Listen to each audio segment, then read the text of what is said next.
ক্রিকেটকে গ্লোবালাইজ করার মানে কি ওয়ানডে বিশ্বকাপের মান কমিয়ে দেওয়া, নাকি গ্লোবালাইজেশনের নামে আমরা মূল খেলাটার মর্যাদায় হারিয়ে ফেলছি? সবাই বলছে ক্রিকেটকে বিশ্বব্যাপী ছড়িয়ে দিতে হবে, নতুন নতুন দেশকে সুযোগ দিতে হবে। কথা সত্য, কিন্তু প্রশ্ন হলো ক্রিকেটকে গ্লোবালাইজ করতে হলে কি প্রতিটি ফরম্যাটকেই একইভাবে সবার জন্য সহজ করে দিতে হবে?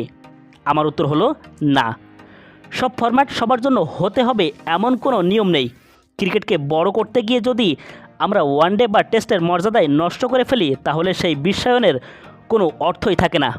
টি-20 ক্রিকেট হলো ক্রিকেটের প্রবেশদ্বার।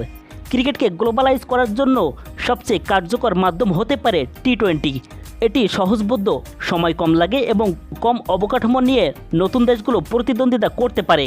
2032 সালে টি-20 বিশ্বকাপ 32 দল নিয়ে আয়োজন করা হলে তা গ্লোবালাইজেশনের বড় পদক্ষেপ হবে। তবে বিশ্বকাপের বিশেষত্ব ও বিরলতা বজায় রাখতে টি-20 বিশ্বকাপ 2 বছরের বদলে 4 বছর পর পর আয়োজন করাই যুক্তিযুক্ত। ওয়ানডে ক্রিকেট হলো ক্রিকেটের বিশ্বমঞ্চ। ওয়ানডে বিশ্বকাপ শুধু অংশগ্রহণের টুর্নামেন্ট নয়, এটি বিশ্বের সেরাদের মধ্যে সেরা বাছাইয়ের একটি হাই প্রোফাইল ও মর্যাদাপূর্ণ মঞ্চ।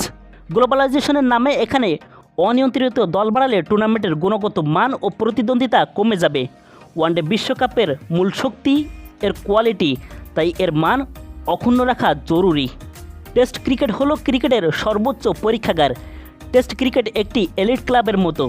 এর জন্য প্রয়োজন শক্ত ফার্স্ট ক্লাস ভিত্তি, অবকাঠামো ও দীর্ঘমেয়াদী ক্রিকেট সংস্কৃতি। এটি ক্রিকেটের সবচেয়ে কঠিন পরীক্ষা, তাই সব ফরম্যাটকে সবার জন্য সহজ করে দিলে টেস্টের মূল মর্যাদা ও ঐতিহ্য হারিয়ে যাবে। গ্লোবালাইজেশন মানে সবাইকে এক ছাতার নিচে আনা নয়, বরং বিভিন্ন স্তরে বিশ্ব ক্রিকেটে যুক্ত করা। টি-20 হোক নতুন দেশের প্রবেশের দরজা, ওয়ানডে থাকুক সেরা দলগুলোর বিশ্বমঞ্চ এবং টেস্ট ক্রিকেট থাকুক সর্বোচ্চ দক্ষতার পরীক্ষাগার হিসাবে।